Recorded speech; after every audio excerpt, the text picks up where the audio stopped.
전능하신 아버지 하나님, 천지의 창조주를 믿습니다. 나는 그의 위라신 아들 우리 주 예수 그리스도를 믿습니다.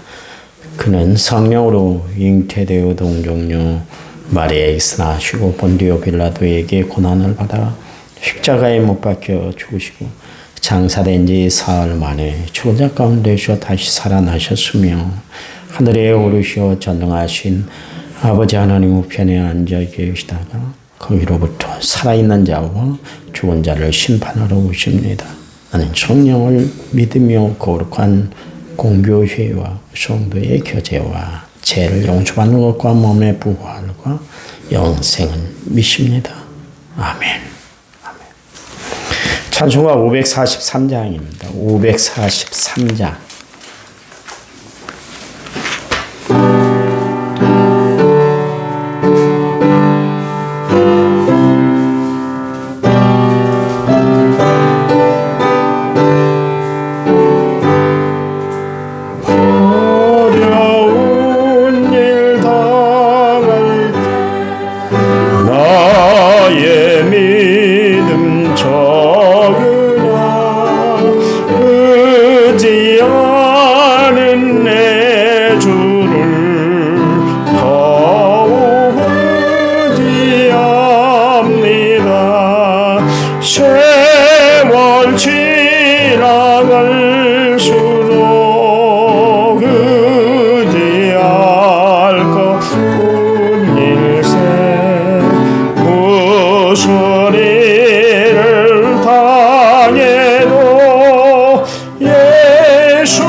세월 지나갈수록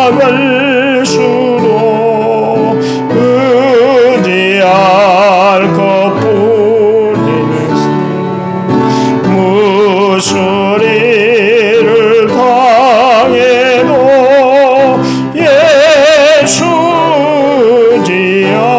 예수지옵니다. 밝을 때의 노래와 어두울 때의 기도로 위태할 때 도움을 주께 간구합니다. 세월 지나갈수록 의지할 것뿐일세. 무수리를 당해도 예수지옵니다.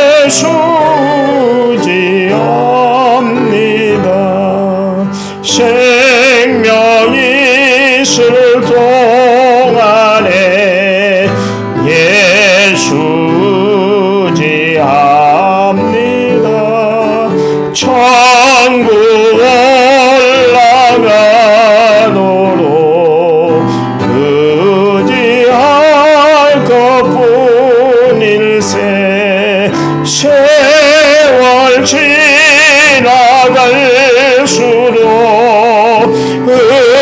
의지할 것뿐일세. 무수리를 당해도 예수지옵니다.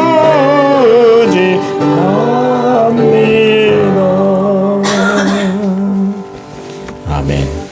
성경 말씀 봅니다. 사도행전 24장 1절에서 5절 말씀을 봅니다. 1절에서 5절에 230페이지 신약성경. 닷새 후에 대제사장 아나니아가 어떤 장로들과 한 변호사 더들로와 함께 내려와서 총독 앞에서 바울을 고발하니라. 바울을 부르매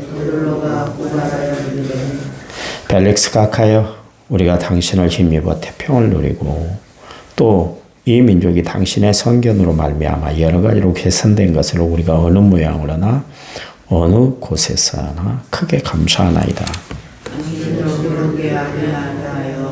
우리가 대강 여쭈옵나니 간용하여 들으시기를 원하나이다. 같이 읽습니다. 우리가 보내 이 사람은 전염병 같은 자라 천하에 흩어진 유대인을 다 소요하게 하는 자요 나사렛 이단의 우두머리라. 아멘. 1차마저 6300번째 연구체가 되었습니다. 찬양 부르는데요. 찬양집 2번. 그럼에도 불구하고. 찬양집 2번입니다. 찬양집 2번.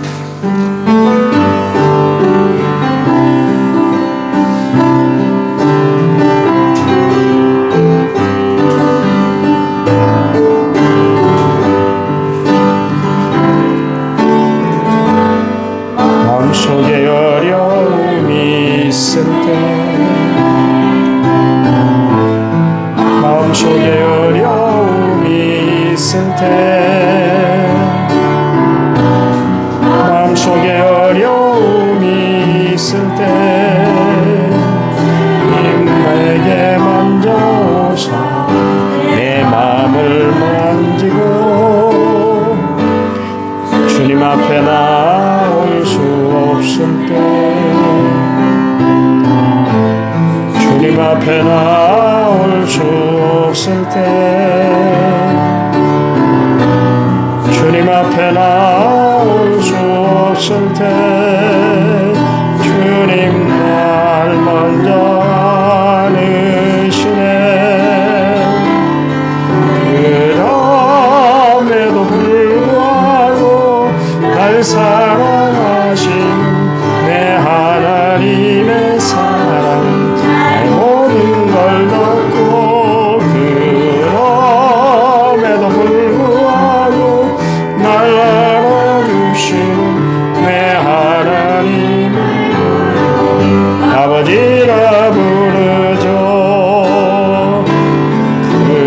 그럼에도 불구하고 날 사랑하시는 내 하나님의 사랑 나의 모든 걸 넣고 그럼에도 불구하고 날 안아주시는 내 하나님을 아버지라 부르죠.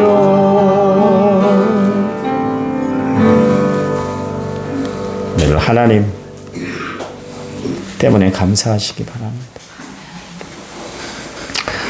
그 여름내 비키니 옷장 안에 넣어두었던 그 긴팔 와이셔츠를 내놓고 다렸습니다.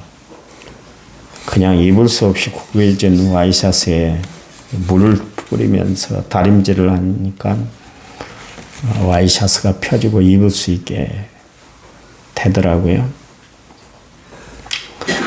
쓸모없는 인생, 다 구겨진 인생, 구겨진 삶을 살았던 우리의 인생이 성령의 물이 뿌려지고 뜨거운 성령으로 내 심령이 다름질된 순간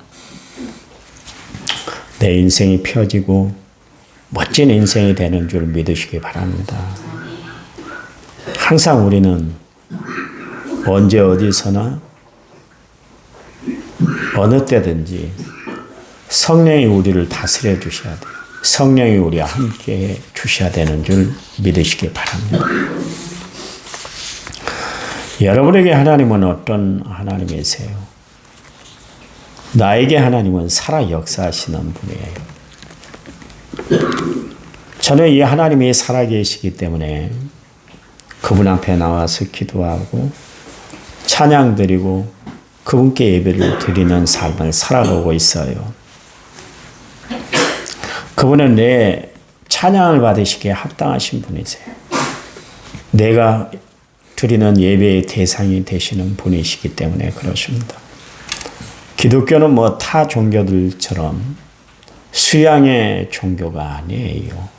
수련해서 도에 이르는 그런 종교가 기독교가 아닙니다. 보통 사람들은 지성이면 감청이다 그런 이야기를 많이 합니다. 사람들은 정성을 다하면 하늘이 감동을 해서 내가 원하는 소원을 이루게 된다 그렇게 이야기를 합니다. 예수 믿기 전에 저희 어머님이 정지에 정한수를 떠놓고 항상 기도를 올렸다 그랬잖아요.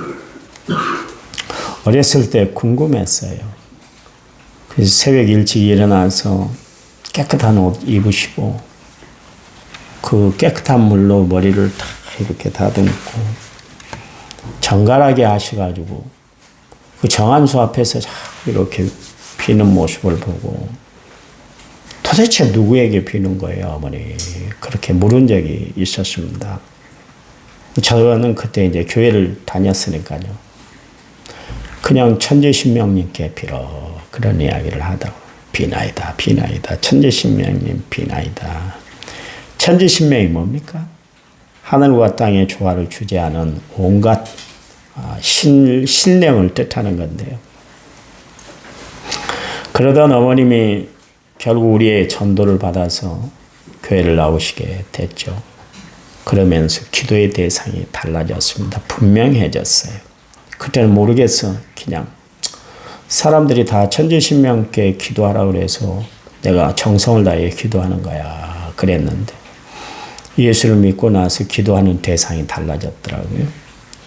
하나님이 살아계시다는 것, 하나님은 분명히 역사하신다는 것을 체험하게 됐어요. 그러니까 기도하는 태도가 달라졌고 기도하는 내용이 달라지더라고요. 여러분, 하나님은 살아 역사하시는 하나님, 내 삶에 분명히 함께 하시는 하나님인 줄 믿으시기 바랍니다. 갈멜산 전투에 엘리야를 여러분 잘 아시잖아요. 어떤 신이 참신인가. 그걸 결정 내리기 위해서 엘리야가 바알과 아세라를 섬기는 선지자들 850명을 갈멜산 꼭대기로 초청을 했습니다. 그리고 제물을 올려놓고 제단 위에 제물을 올려놓고 그 제물을 태우는 신이 진짜 신이다. 그래서 바알과 아세라를 섬기는 사람들이 별굿을 다하고 별짓을 다하고 몸을 자해하면서 별짓을 다해도 결국 그들 신은 나타나질 않았습니다. 역사하들 않았습니다. 하나님은 엘리야 한마디에 금방 불을 내려서 재물과 도랑을 파놨던 모든 물들 넉넉히 채워졌던 물까지 다 핥아버렸던 것을 알 수가 있습니다. 하나님이 살아계신 하나님이세요. 하나님이 살아계시다 할 것 같으면 여러분 우리가 이렇게 그럭저럭 신앙생활을 할 수 없는 거예요. 기도해도 그냥 기도하는 것이 아니에요. 분명한 음성을 들어야 되고 분명한 체험이 있는 기도가 돼야 할 줄 믿습니다. 오늘 못한 거 내일 미루면 되지. 내일을 보장받고 살아가는 사람이 어디 있어요? 아무도 없어요. 내일은 내 것 아니에요. 하나님의 것이에요. 하나님이 허락하신 범위 안에서 내가 살아가는 것이지 내 결심, 내 뜻대로 살아가는 거 아니에요. 나는 100세를 살고 싶고 더 팔팔하게 살고 싶지만 하나님이 언제든 부르면 가야 하는 것이 우리 인생인 것이죠. 그런 연약한 인생을 살아가는 우리에게 하나님이 함께 한다는 것은 얼마나 큰 은혜인지 몰라요. 이 종이 한 장은 착 찢으면 찢어져요. 아무 힘이 없어요.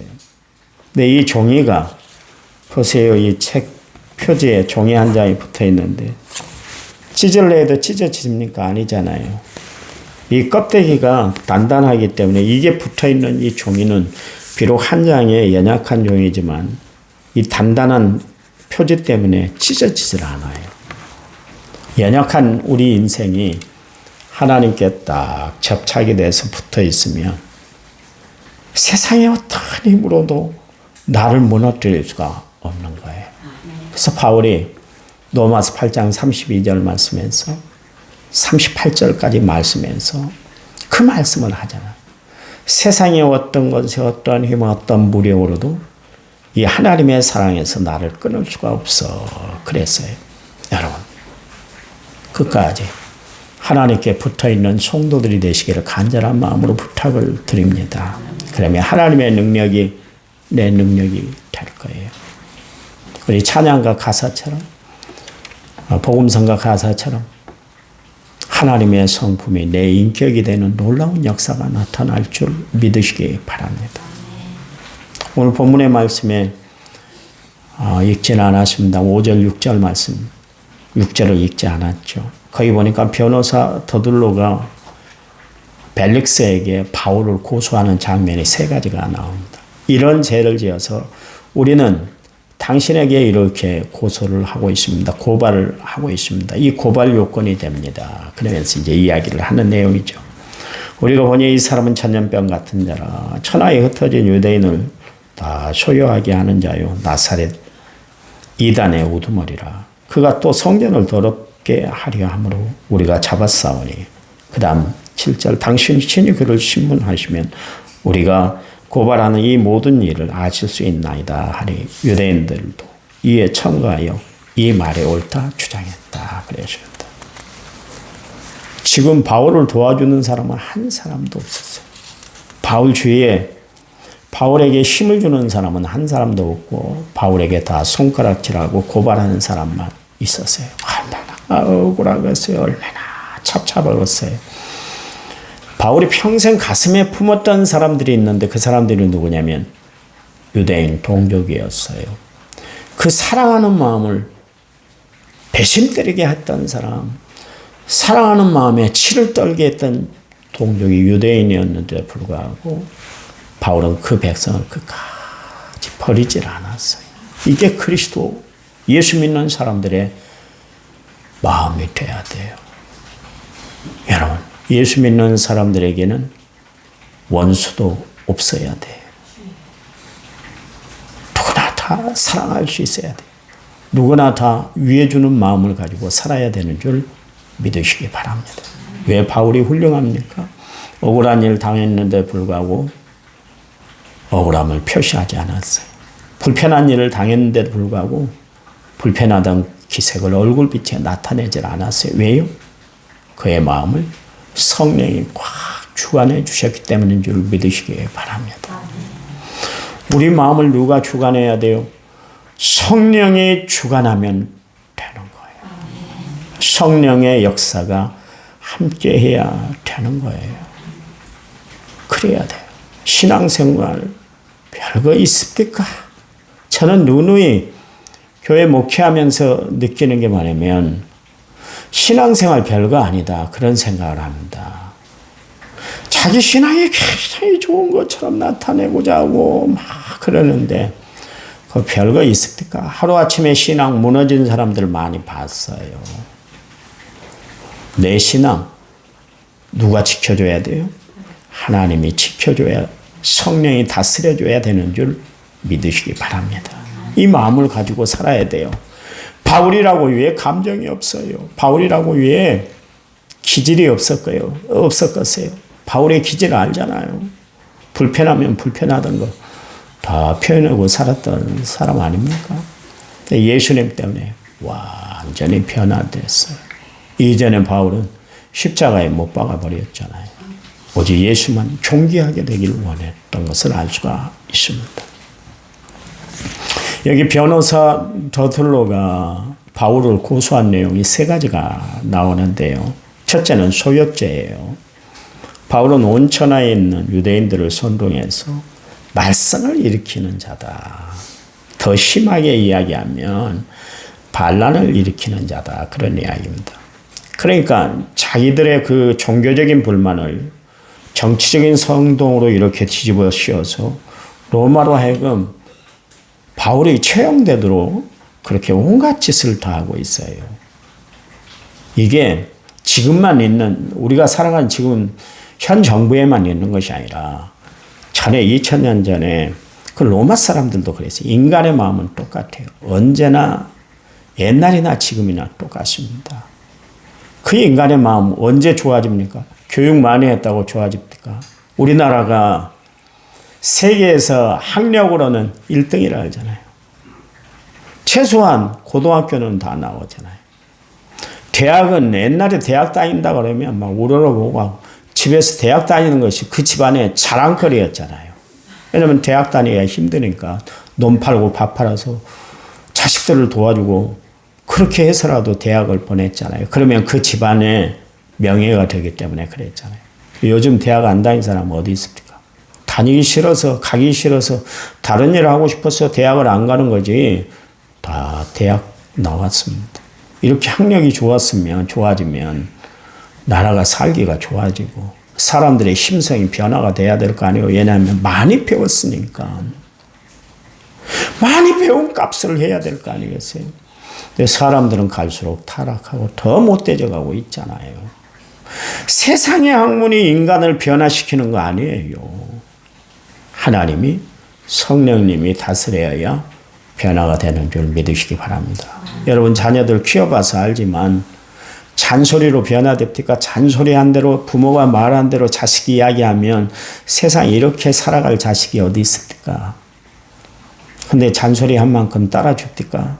아니요. 잔소리한 만큼 더 삐뚤어지는 것이 자식들이라는 것을 알 수 있잖아요. 그거 보면 우리의 말로 자식들을 호리고 자식들을 훈계하고 이끌어 나가는 것이 아니라 성령님이 하나님이 말씀이 다스려줘야 그들이 변화가 된다는 것을 우리가 알 수가 있지 않습니까? 그렇잖아요. 기도해야 변화된다는 것을 알 수 있잖아요. 그렇잖아요. 하나님이 역사에 주는 삶이 세상을 변화시키는 것이지. 보세요. 이 세상의 사계절을 누가 주관합니까? 올 여름에 더워가지고 뭐 이런 더위가 있어. 그러면 역대급 더위였다. 가장 긴 시간에 더위가 찾아왔다. 그러는데 더위 안 가실 줄 알았는데 하루아침에 이제 긴 옷 입어야 되잖아요. 이 계절을 바꿈을 누가 만들어 주셨어요? 하나님이세요. 우리 인간인들이 만들었나요? 그 더위 하나도 마음대로 조절도 못하잖아요.